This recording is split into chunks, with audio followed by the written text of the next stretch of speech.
क्या हुआ? हाँ जी, क्या बदल गई? हाँ, तकदीर बदल गई। सुदामा को जब भगवान ने अपने सिंहासन पर बिठाया तो भगवान ने सुदामा को तिलक लगाया माथे पर। तो भगवान की नजर सुदामा के माथे पर गई तो माथे पर लिखा था, माथे पर लिखा था कि सुदामा श्रीहीन है ना? क्या लिखा था? मतलब लक्ष्मी हीन है, ये गरीब रहेंगे। इनकी किस्मत में क्या लिखा था? ये सदा गरीब रहेंगे, ये सदा उनकी किस्मत। भगवान ने तिलक लगाते समय, अरे मेरे भक्त की किस्मत में ये लिखा, किसने लिखा? ब्रह्मा जी बोले, हाँ सरकार हमने लिखा। तुमने लिखा? अब हम देखो क्या करते हैं। तुमने लिखा है कि सुदामा सदा गरीब रहेगा। तो भगवान ने चंदन, यहाँ लिखा था सुदामा सदा गरीब रहेगा, ये किस्मत थी सुदामा की लिखी। भगवान ने क्या किया? इसमें पूरे में चंदन लगा के ढक दिया। और भगवान ने चंदन लगा के सुदामा के माथे पे चंदन लगाया और यहाँ से भगवान ने उंगली को यूं कर दिया, तुम्हारा लिखा काट रहे हैं। और फिर भगवान ने अपने हाथों से लिख दिया भाव से, सुदामा सदा अब अमीर रहेंगे, तकदीर हम बदल रहे हैं। भगवान ने सुदामा की दरिद्रता अपने चंदन से ढक दी, उनके माथे की रेखाएं भगवान ने ढक दी और अपने हिसाब से लिख दी।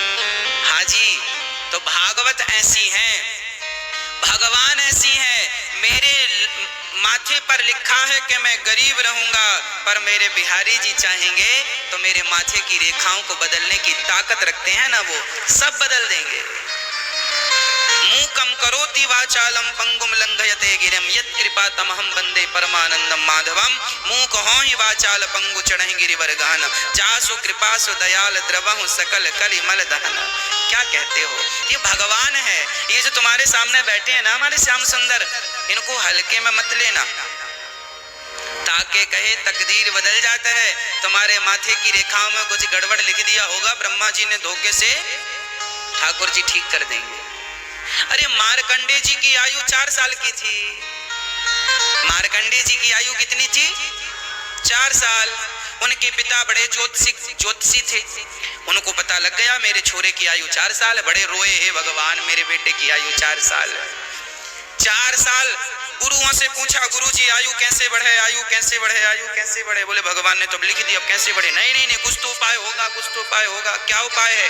बोले इस बच्चे को सबके चरणों में डाला करो, सबको प्रणाम करेगा। प्रणाम करने से आयु क्या होती है? हाँ जी,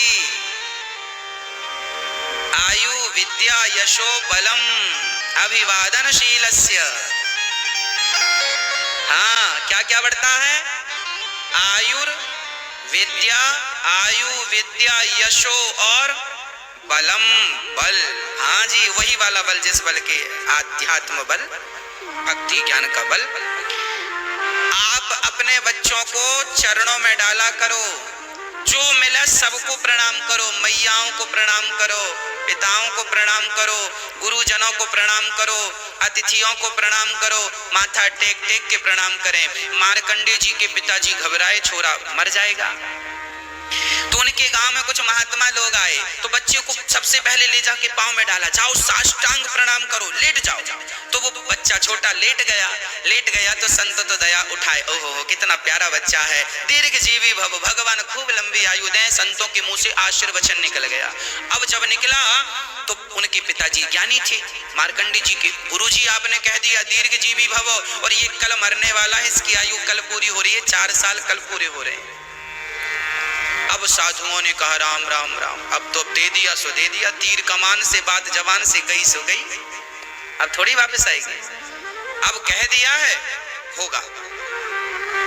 अब सारे साधुओं ने भगवान से कहा, हे भगवान हमारी सारी तपस्या तुम ले लो पर हमारा वचन मिथ्या ना जाने दो। और भगवान भक्त के वचन की बड़ी कद्र करते हैं मेरी माँ। यदि आपने एक माला जप लिया है राम राम राम राम। और आपके मुंह से मेरे लिए आशीर्वाद निकल गया ना, तो आपके उस एक माला के भजन के प्रभाव से ना आपने जो बोला है वो सच होगा। साधुओं तो दिन भर माला जपते हैं, उनकी वाणी मिथ्या होगी क्या? अरे हमारे गुरुजी कह बस दें कि जाओ तुम ठीक हो जाओगे, ये काम बन जाए, कह दिया ना कोई टाल नहीं सकता, होगा। हमारे गुरुजन केवल यूं कर देते हैं ना तो काम बन जाता, आशीर्वाद दे देते। आपके सिर पे अपना हाथ रख देते हैं तो काम बन जाता है।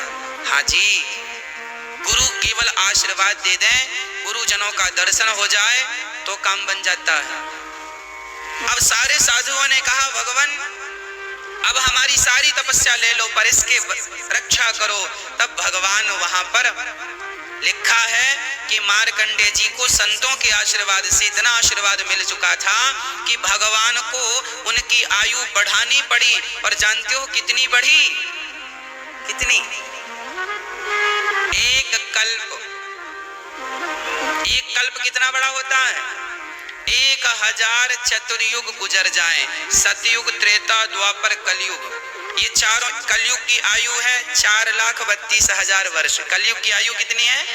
4,32,000 वर्ष, जिसमें अभी 5,500 साल बीते हैं। ऐसे कलयुग, सतयुग, त्रेता, द्वापर, कलयुग, सतयुग, जैसे 7 दिन का एक सप्ताह होता है, 30 दिन का एक महीना होता है, 12 मास का एक वर्ष होता है, उसी प्रकार 1000 बार जब सतयुग त्रेता द्वापर, सतयुग त्रेता द्वापर, सतयुग त्रेता द्वापर, कलयुग, सतयुग त्रेता द्वापर, कलयुग बीत जाएंगे, तब 1000 बार बीतेंगे, तब एक कल्प होगा। इतनी लंबी आयु अब मार्कंडेय जी को मिल गई भगवत कृपा से। प्रहलाद ने कह दिया खंबे पर भगवान है, भगवान आ गए। भगवान कभी अपने भक्त का वचन मिथ्या नहीं होने देते, बस ये समझो। ताकि कहे तकदीर बदल जाता है, मार्कंडेय की तकदीर बदली, सुदामा की तकदीर बदली, नरसिंह मेहता की तकदीर बदली। मीराबाई को कौन जानता था जब उसका जन्म हुआ, लेकिन भगवत भक्ति से तकदीर ऐसी बदली कि आज तक हम लोग, आप लोग याद करते हैं। क्या है ये? तकदीर बदलना। इसलिए भागवत सब कुछ देने वाले हैं, धर्म, अर्थ, काम, मोक्ष। तो बात समझ में आई? हमने 4 चाबियां आपको दे दी हैं, सही समय पे लगा के अपना अपना ताला खोल के तिजोरी से निकाल लेना जितना जरूरत पड़े। आप लोग लोहे की चाबी लटकाए घूमती हो भजनदार, अपनी चाबी में तो भजन भी नहीं है। आपकी चाबी का तो डर है कहीं ले ना जाए। कौन? हाँ? हाँ। ले ना जाए, पर ये चाबी ऐसी है कोई चुरा ही नहीं सकता। चोर ना लूटे, चोर ना लेवे, और चोरी का कोई सवाल। तो भागवत जी, ऐसी भागवत जी आप सुन रहे हैं जो सब कुछ देती हैं। इसलिए मांगना हो तो केवल भगवान से मांगना सीखिए, कहना हो तो दिल से भगवान से कहना सीखिए। सीधी बात यह है कि भगवान को आप अपना बना लो और भगवान के सिवा आपका कोई ना हो, ऐसा भाव रखो। हे नाथ, आप ही हमारे सर्वस्व हैं। माता रामो मत पिता रामचंद्र, स्वामी रामो मत सखा रामचंद्र, सर्वस्वं मे रामचंद्रो दयालुर, नान्यं जाने नैव जाने न जाने। मैया जी, कौन है भगवान हमारे? सब कुछ है। इसलिए एक भगवान से पक्का वाला रिश्ता बनाओ, बाकी दुनिया वालों से रिश्ता बनाओ पर बहुत पक्का नहीं हो। मरने के पहले संसार वालों के बंधन को खोलना भी तो पड़ेगा भाई। गांठ कस के लगा लोगे तो खुलेगी कैसे? इसलिए भगवान से पक्की वाली गांठ लगाइएगा, खुले न, और संसार वालों को कच्ची गांठ में बांधिएगा। पर आप उल्टा करते हैं, भगवान तो कच्ची में बंधे और संसार वाले बड़ा 4-4 गांठ लगी, 1 2 3 4। सच्चिदानंद रूपाय विश्वोत्पत्त्यादि हेतवे तापत्रय विनाशाय श्रीकृष्णाय वयं नुमः। सच्चित आनंद कैसे हैं मेरी माँ? मैया जी ओ मेरी माँ, ध्यान लगा के सुनिएगा। भगवान कैसे हैं? सत चित आनंद, ईश्वर सत्य। इसलिए भगवान को ही हम प्रणाम करें, क्योंकि वही प्रणाम करने योग्य, वही सत्य है। ब्रह्म सत्यम जगन मिथ्या, ईश्वर सत्य है, परमात्मा सत्य है, जगत मिथ्या है। अब आप कहेंगे महाराज जी संसार दिख रहा है, आप कैसे मिथ्या कह रहे हैं? भाई जो चीज दिख रही है उसे मिथ्या कैसे कहा जा सकता है?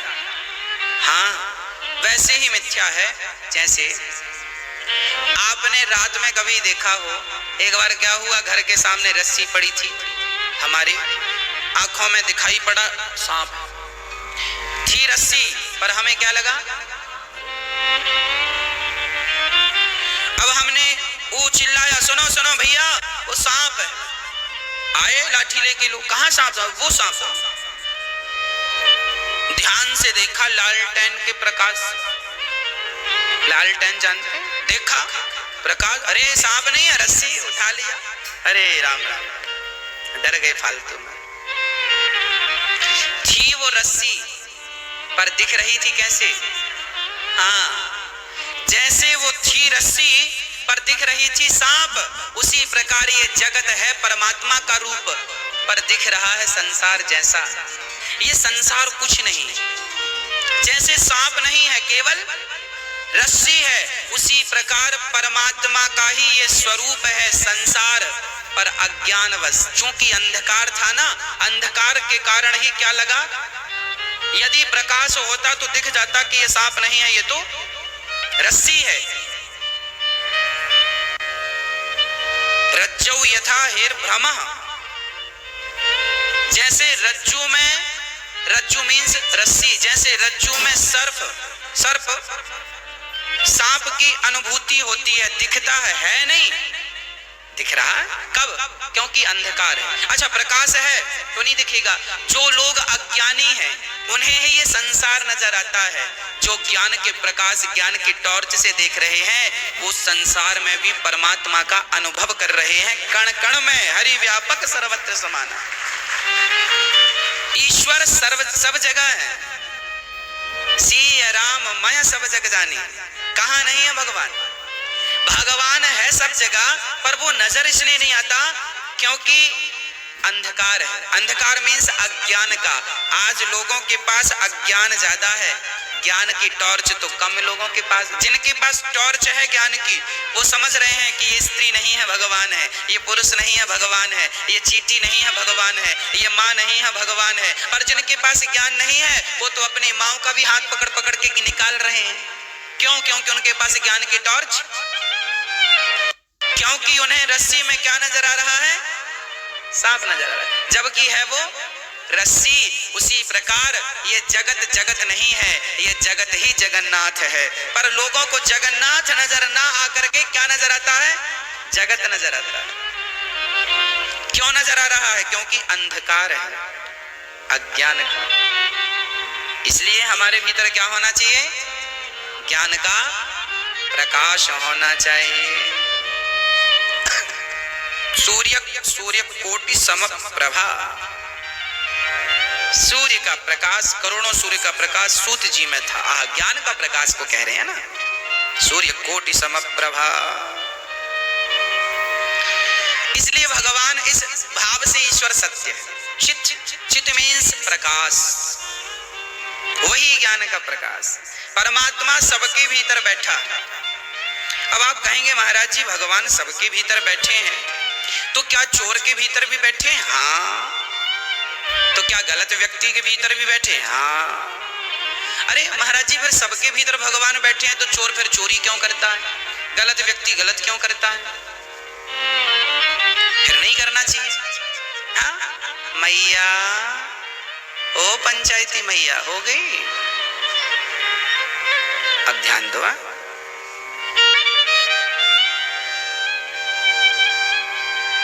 सबके भीतर भगवान बैठा है। अब देखो ना, सबके भीतर भगवान बैठे हैं फिर भी आप पंचायत करने लग जाते हैं। फिर भी पंचायत, पंचायत कर रहे हैं उनके भीतर भी भगवान बैठा, और जो पंचायत कर रही है कर रहा उनके भीतर भी। तो दूसरे वाले भगवान ने कह दिया एक इस वाले भगवान से पंचायत करो। सबके भीतर भगवान बैठे। अच्छा, आप इस बात को मानते हैं कि नहीं कि भगवान सबके भीतर है? ईश्वर सबके भीतर है। हाँ, सबके भीतर। फिर कोई गलत क्यों करता है? अरे भाई एक बात बताओ, परमात्मा सबके भीतर है इसका अर्थ ये बिल्कुल नहीं है कि कोई गलत नहीं करे। भाई सही और गलत परमात्मा की मर्जी से नहीं होता, आप अपने विचारों से स्वतंत्र हैं। ईश्वर ने आत्मा तो भगवान का स्वरूप है, पर बुद्धि तो तुम्हारी ही है, निर्णय तो आपका ही है, मन तो आपका ही है। चलो एक बात बताओ, ये बिजली का पॉइंट है, आप मैया राम राम। अच्छा बैठो बैठो बैठ जा। तो बिजली का पॉइंट जो है, उस बिजली के पॉइंट में आप हीटर का प्लग लगाओगे तो कमरा कैसा हो जाएगा? कैसा होगा? और एसी का प्लग लगा दोगे तो ठंडा। अब मुझे बताओ कि जो आपके बिजली का पॉइंट है बोर्ड में जो आपने प्लग लगाया, ये बताओ बिजली ठंडी है कि गर्म है? बिजली कैसी है? गर्म की ठंडी? यदि गर्म है तो फिर एसी ने ठंडा क्यों कर दिया? यदि बिजली गर्म है तो फिर कमरा ठंडा कैसे है? बताओ। तो आप कहेंगे बिजली ठंडी है, तो बिजली ठंडी है तो फिर हीटर ने कमरा गर्म क्यों कर दिया? इसका अर्थ यह है बिजली ना तो ठंडी होती है ना तो गर्म, उसे जैसी संगत मिलती है, हीटर की संगत मिली तो हीटर को गर्म कर दिया, एसी की संगत मिली। बिजली का काम है चलाना, चलने की पद्धति कैसी है ये तो सिस्टम में फिट है। हीटर में फिट है कि वो गर्म होगा, एसी में सिस्टम लगा है कि वो। बिजली केवल पावर देगी। बिजली का काम क्या है? केवल पावर देना। पावर बिजली देती है, पर क्रिया जो है वो तो वो करता है ना, जो यंत्र लगा है, हीटर का यंत्र, हीटर का काम हीटर करेगा, एसी का काम एसी, कूलर का काम कूलर, ठीक है, वॉशिंग मशीन का काम वॉशिंग मशीन करेगी, सब बिजली से चलती है। उसी प्रकार जैसे आपका मोबाइल भी बिजली से चलता है, चार्ज करना पड़ता है, उससे बात होती है, चलता सब बिजली से ही। चार्ज ना करो तो क्या कर लेगा मोबाइल? जैसे हजारों उपकरण मोबाइल इत्यादि बिजली से चलने वाले हैं, बिजली सबको पावर दे रही है, उसी प्रकार आत्मा जो है, परमात्मा जो है, वो सबको क्या दे रहा है? पावर दे रहा है। पावर आपके पास है। अब आपको उस पावर से कमरे को ठंडा करना है या गर्म करना है, वो आप अपने विचार से प्लग लगाइए कि एसी का प्लग लगाना है कि हीटर का लगाना है, वो आप अपने विचार से, अपने विवेक, यहाँ पे जो खोपड़ी में ईश्वर ने कुछ दिया है ना, इससे समझ के करना, यहाँ से विवेक से, है ना। अब परमात्मा ने पावर दिया है, हमें पता है कि ये लड़की है, ये लड़का है, हमें पता है कि ये हमारी माँ है, ये हमारा पिता है, हमें पता है ये गड्ढा है, ये कुआं है, ये तालाब है। अब जब हम जानबूझ करके कुएं में कूदेंगे तो परमात्मा दोषी होगा क्या? तुम्हें ज्ञान तो था ये कुआं है, कूदोगे मर जाओगे। तुम्हें ज्ञान नहीं था कि तुम्हारी माँ है, तुमको पेट में रखी है 9 में, तुम्हें ज्ञान नहीं था क्या? था।